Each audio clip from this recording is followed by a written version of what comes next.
coronavirus task force is zeroing in on North Carolina, Mecklenburg County specifically, in its new red zone report. Yeah, that report highlights states and cities considered high risk for the coronavirus. Reporter Anthony Castura is standing by live this morning to explain. And Anthony, walk us through this report.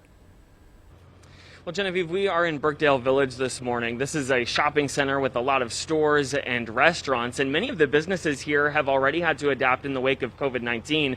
For example, these are some of the signs that we are seeing this morning. But this new report suggests that North Carolina should shut down businesses that aren't enforcing its customers to wear masks or to social distance. It also says that restaurant capacity inside should be reduced to 25%.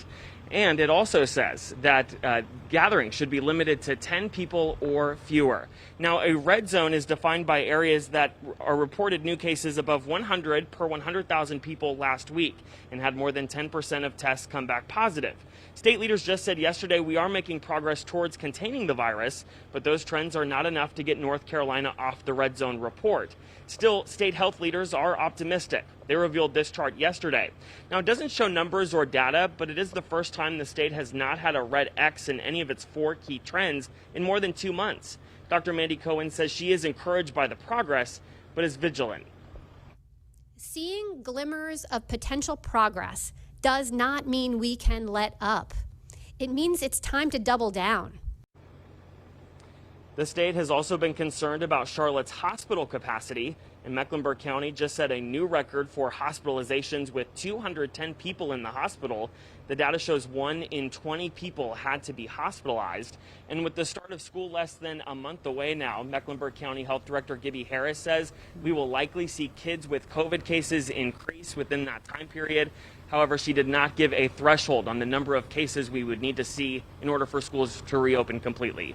Genevieve? Yeah, and Anthony, South Carolina is also one of the 21 states on that red zone report, but the state is seeing some improvement.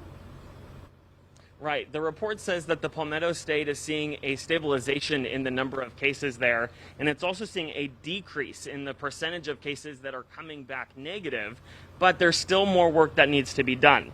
The report says there are 242 new cases per 100,000 people, and the national average is 140. The report lays out a few recommendations, including shutting down evening entertainment venues, going back to only outdoor dining, and mandating the use of masks. Genevieve? All right, a lot of key information in that report. Anthony, thank you.